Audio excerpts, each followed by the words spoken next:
Hi everyone and welcome to Treasurer Training. My name is Megan and I'm a graduate assistant in the Student Activities Office. The goal for this training is to help you successfully manage your organization's budget and event expenses by reviewing Boston University's policies and by navigating the Engage Finance tool in your organization's portal.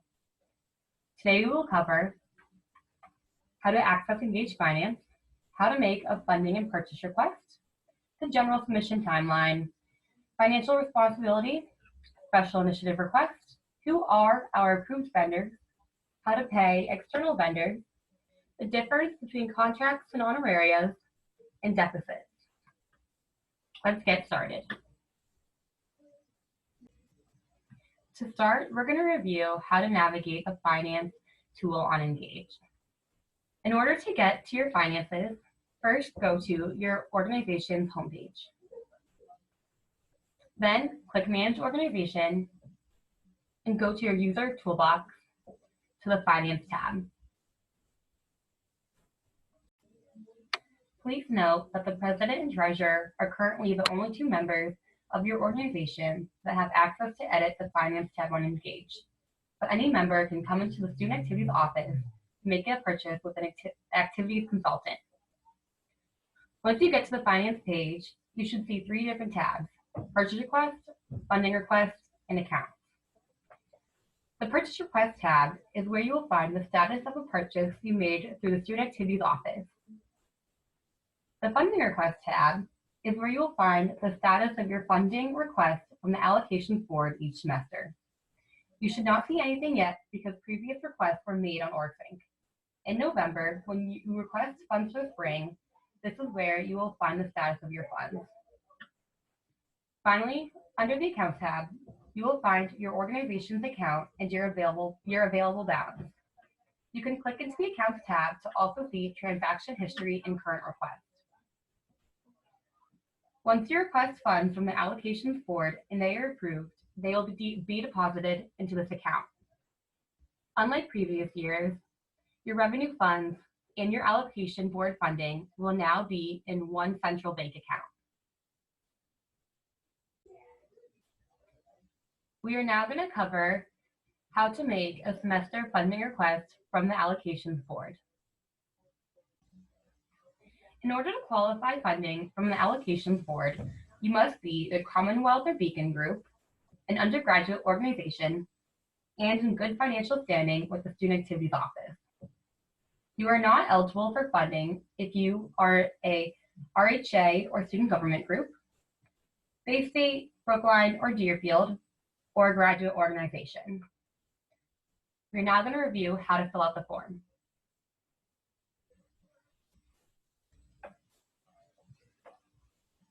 When creating your funding request form, keep in mind that you're only going to fill out one form for the entire semester. Within this form, you're going to specify which events you're requesting funding for and how much money you're requesting for each event. In the subject line, you're going to write the name of your organization and the semester and year that you're requesting funding for.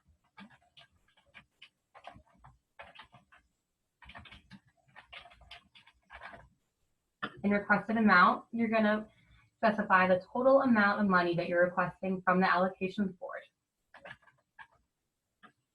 Under categories, you're going to choose Allocation Board Funding Request, and under account, you're going to choose your organization.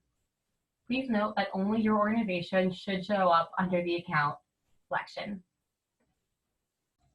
Let's move down to the additional information. Under additional information, you're going to write the name of your organization and fill out the contact information for your treasurer. Additionally, you're going to, again, specify which semester you're requesting funds for. As I mentioned previously, you're now going to specify how much funding you're requesting for each event that you are hosting. For every event that you're requesting funding, you will have to fill out an Allocation Board event request form. You can find the form underneath the event number. Let's go through how we will fill this out. You will first fill out the basic information of your organization's name, the event that you're having, the date of the event, and the event location if you already have it reserved on 25 Live. When filling out this form, it is important that you are as detailed as possible in order for the allocations board to understand why you need their funding. You're also going to let us know if the event is new or annual and how the event contributes or enhances your organization's mission.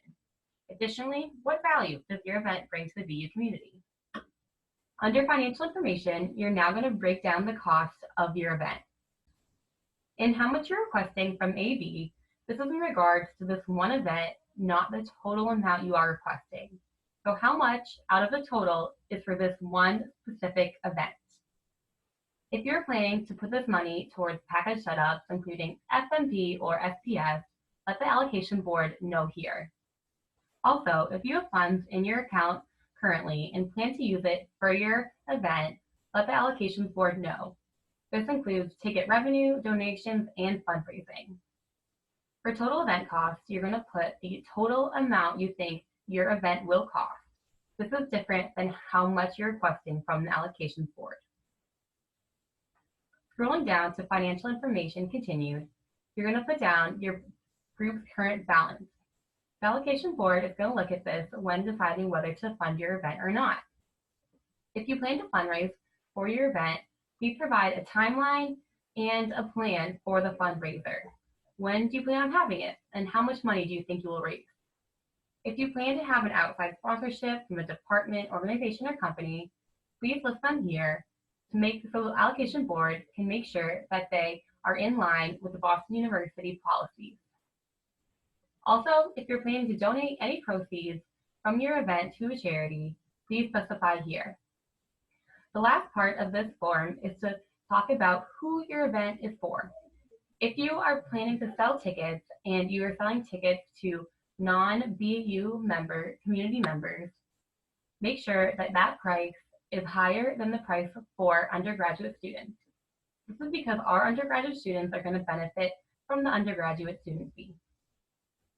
Finally, given all of the information above, please summarize why you need the allocation board funding.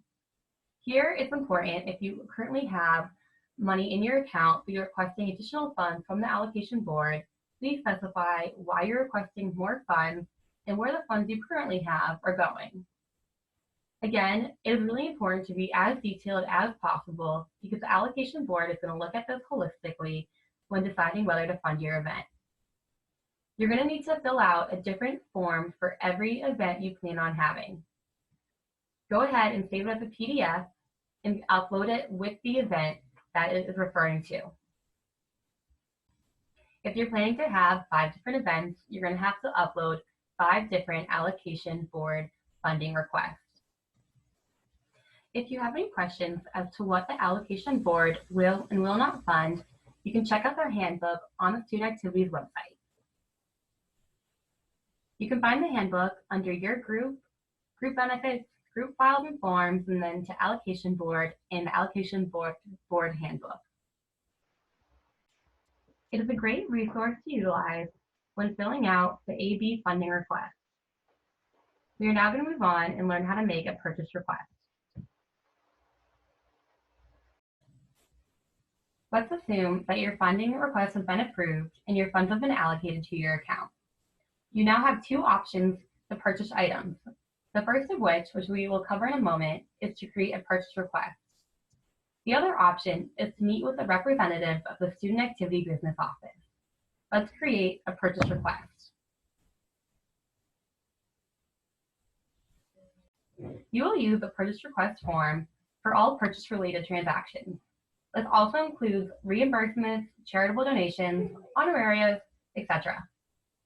But please keep in mind that in order to have your purchase request approved, if it is associated with the event, you also must have your event approved on Engaged. Let's fill out the form. In the subject line, if you are purchasing an item for an event, you're first going to write the name of the event, followed by the date, and followed by who you are paying. For our first example, we are going to say that we are purchasing paint off Amazon for our annual craft night. In the subject line, remember to follow the format, event name, event date, and then where you are purchasing from. In this case, it would be Craft Night, February 23rd, 2020, Amazon. In the description, you you need to specify what you are buying. Because you're purchasing off Amazon, at the bottom of the page, you will need to link your Amazon wish list. Under requested amount, write the total amount requested from your shopping cart. When selecting a category, you're going to choose which category the item you are purchasing most closely resembles. In this case, paint would fall under Other. Overall, Amazon items can fall under a bunch of options, so be sure to choose the category for which you are actually buying. So if you were buying general office supplies off Amazon, it would be listed under office supplies. Just a couple other notes on categories. If you are purchasing something or paying for a BU internal service, you have the option to do that here. Also, if you need to purchase a gift card, it has to be done through the National Gift Card Association, so you will submit it here to Student Activities Business Office to order for you. Under the account, only your account should come up. You can ignore the Populate from Budget button at the top right-hand corner. Under Payee Information, you're going to provide details on who you are paying. Because we are making a purchase off Amazon, we will leave this blank. However, if you are paying a speaker or performer, you would provide their information here. However, note that the payee is not always a performer. For example, you may be paying a manager or an agency. You can find all of the payee's information on their W-9 form, which they can provide to you. Also, if you're working with specific vendors and are communicating with the representative, you can put their information in here. For example, a lot of times when you order from vendors like Custom Ink or Fork Imprint, you're working with a sales representative. Provide as much contact information as possible in case there are any questions when making the purchase request. Scrolling down to additional information, you're going to provide more details on the event that you're purchasing these items for. In some cases, if you were just ordering office supplies or just other items for your organization, you can write general business. In this case, it will be craft night on Feb.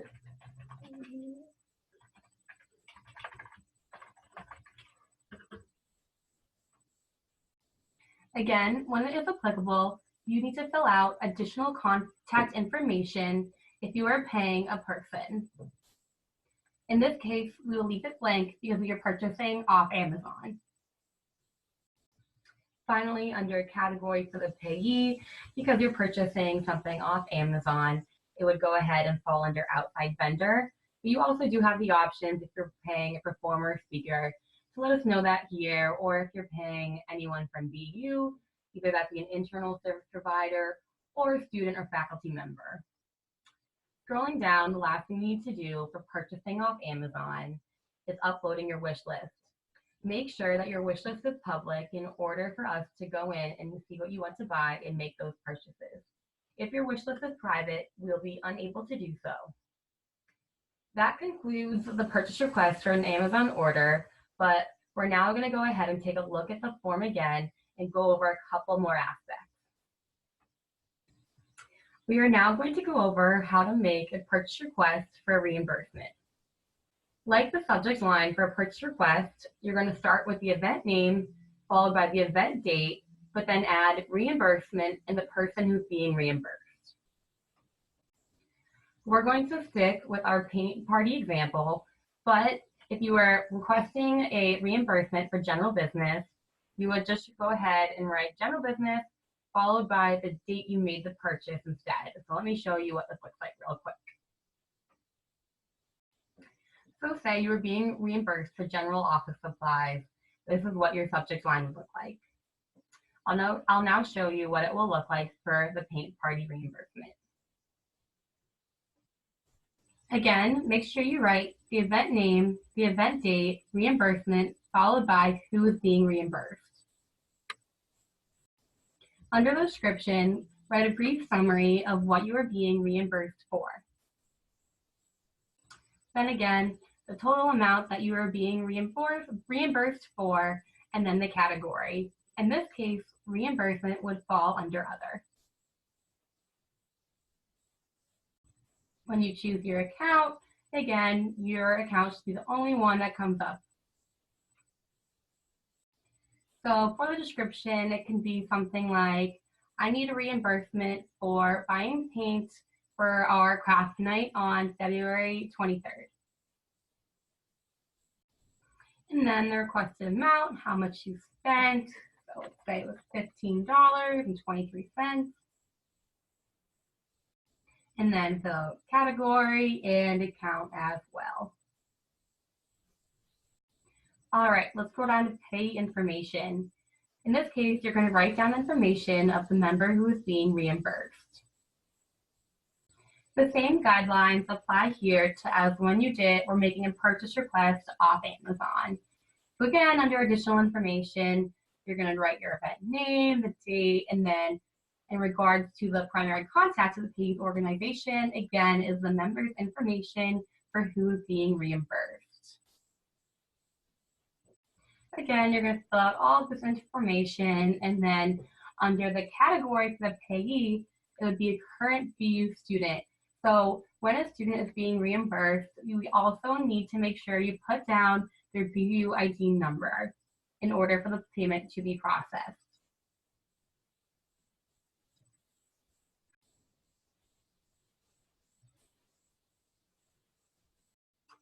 Something else about reimbursement that you need to know is the event must have been approved by the Student Activities Office in order for you to be reimbursed.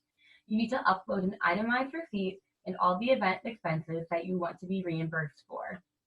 Also, in general, students do not need to worry about the cost center number, but if you think you might, feel free to reach out to our office and we would be happy to help. There are additional places to upload documents down here. Overall, that sums up how to make a reimbursement purchase request. All right, a couple last notes about this form. If you're making a charitable donation, you must fill out another form which is linked here. You'll have to save it as a PDF and re-upload it to the purchase request. If you are paying an external vendor, like a speaker or performer, you will need to upload their W-9. You also have more file uploads available to add other information like contracts, quotes, invoices, and any other information necessary to make the purchase request. If you are transferring funds to another student organization, you just have to write the name of the student org. If you're transferring funds to a department, you will need to write down the department and get their cost center number, which they can provide you. If you are paying a FitRec instructor, they will need to fill out an overbase form, which again, they can provide you, and you must upload it here. Just a reminder, if you're ordering supply, wish list is public, so we can make that purchase. Overall, that concludes our purchase request form. The second option to make a purchase would be to do so in person with the Student Activities Business Office. In order to make a purchase with Sabo, please bring with you any additional information and backup documentation necessary to complete the purchase. However, keep in mind that the Student Activities Business Office can only help you make a purchase tied directly to an event. If you are seeking a reimbursement or making a general business purchase, you'll need to do so by making an online purchase request. If you're making a travel-related purchase, which includes flights, hotels, buses, or anything else travel-related, you'll need to coordinate with our Assistant Director, Crystal. Crystal will communicate with you via email about the next steps to make the purchase and whether or not you need a meeting to pay for those services. If you do need a meeting with Crystal, she will also let you know what you need to do in order to prepare for the meeting.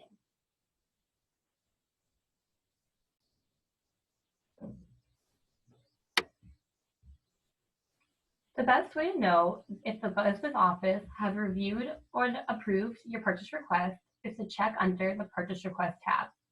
The Student Activities Business Office will leave any comments if they have any questions. You will also receive an email notification when it is approved or denied. If it is denied, the Student Activities Business Office will also leave a comment telling you why. When making a purchase request, be sure to pay attention to deadlines when submitting your request on Engage.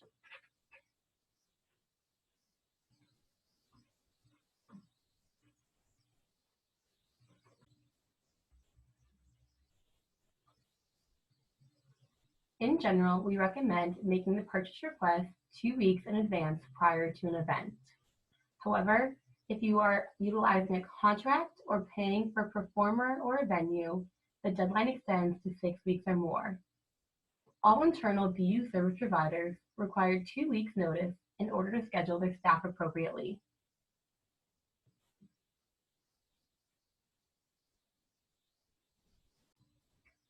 Let's review some important billing notes. The Student Activities Office will bill your organization directly for rental spaces such as the Castle and the Psi Performance Center, third-party security, and catering. The Allocations Board will cover the expenses for FM&P package handbook settings and SPS. In these instances, you do not have to fill out a purchase request. If you are using a custom setup, you'll have to work with a facility manager to receive a quote in order to make a purchase request.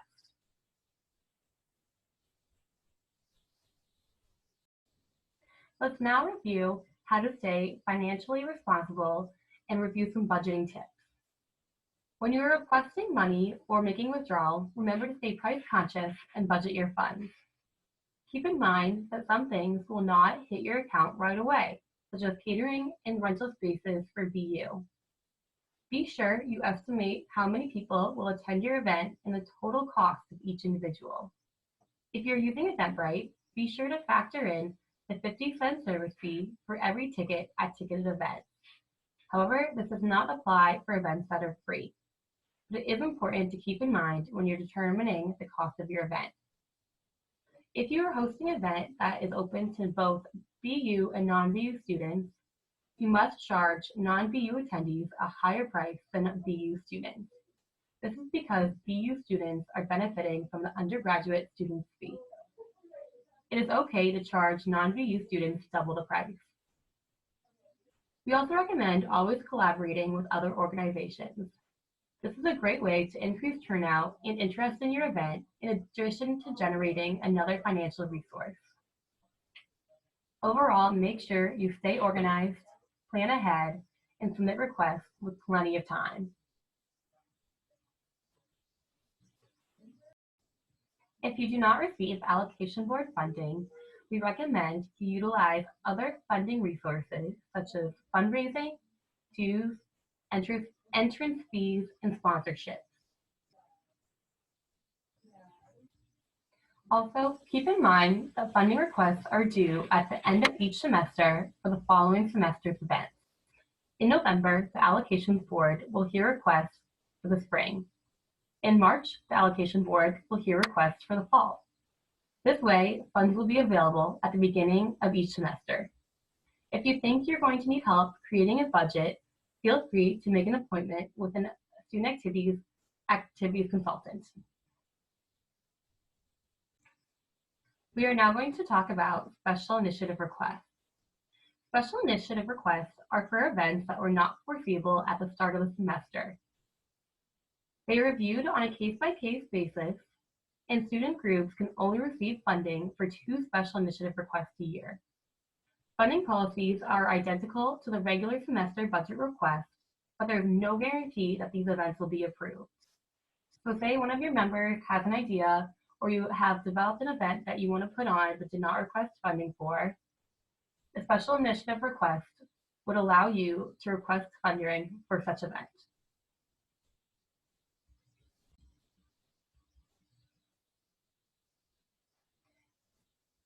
You would request funds for special initiative requests by filling out a funding request form on Engage. Let's now talk a little bit about who are our approved vendors and who are non-approved vendors and when you can use them. You can find the approved vendors through Engage or through the Student Activities website. I'll show you how to get there now. To get to the approved vendors through Engage, Scroll down to Important Campus Links and Group Files and Forms. From here, you'll be directed to the Student Activities Office website, and then go to Financial Process and the Approved Vendor Book. You can also just go directly to the Student Activities Office, go to your group, Group Benefits, Group Files and Forms, and once again, you'll land here and find the Approved Vendor Book. As you can see, there are plenty of options and approved vendors that Boston University has already vetted to make sure they work well with our students and our university policies. Boston University has a great team of buyers in the Sourcing and Procurement Office that work tirelessly to find vendors that not only offer a great price, but also offer a wide range of products and services while providing excellent customer service and reliability. The Student Activities Business Office works very closely with BU buyers to put together the list of preferred vendors, many of whom student organizations are already using.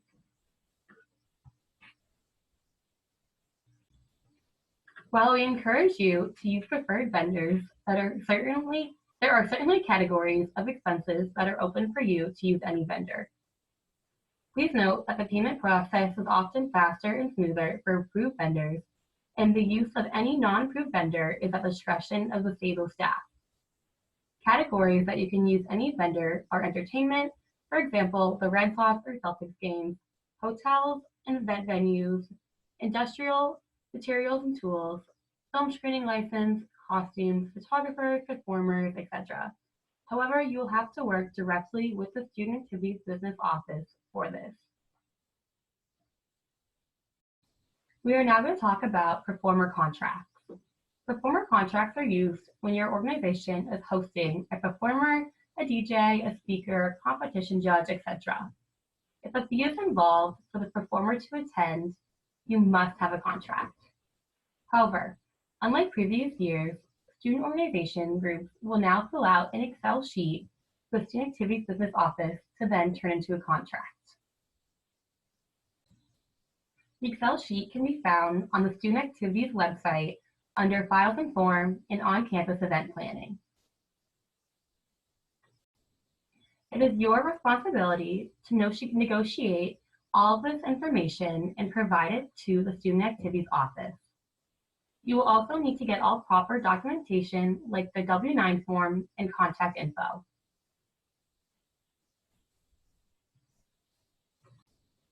Keep in mind that travel and accommodations cannot be included in the contract, nor can student organizations book travel and accommodations on behalf of the performer. It is the performer's discretion to charge the appropriate fee if they want to make sure their travel expenses are covered. Photographers do not need a contract, but please get a quote and invoice that we can use to create a purchase request. The Student Activities Business Office will take care of the contracting process with sourcing and procurement.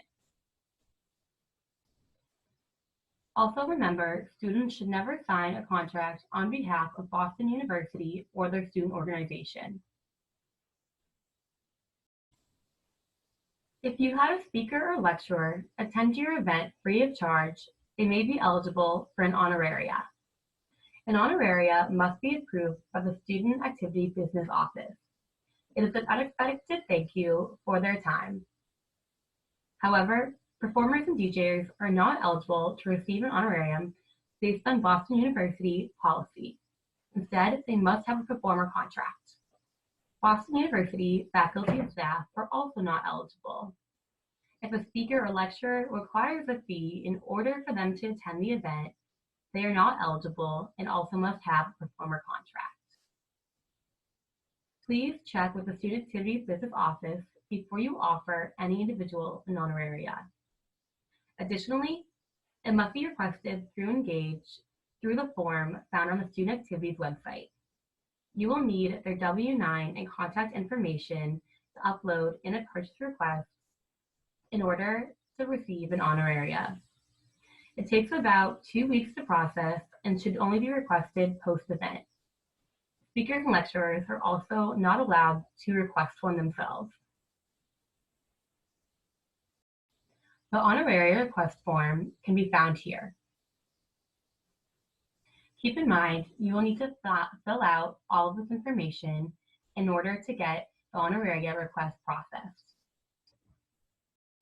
If your organization had a fundraiser or is donating funds to a charity or organization, you must fill out a charitable donations form. The charitable donations form can be found on the Student Activities website and must be filled out and uploaded as a purchase request. The charitable donation form is also found on the Student Activities website under Financial Process.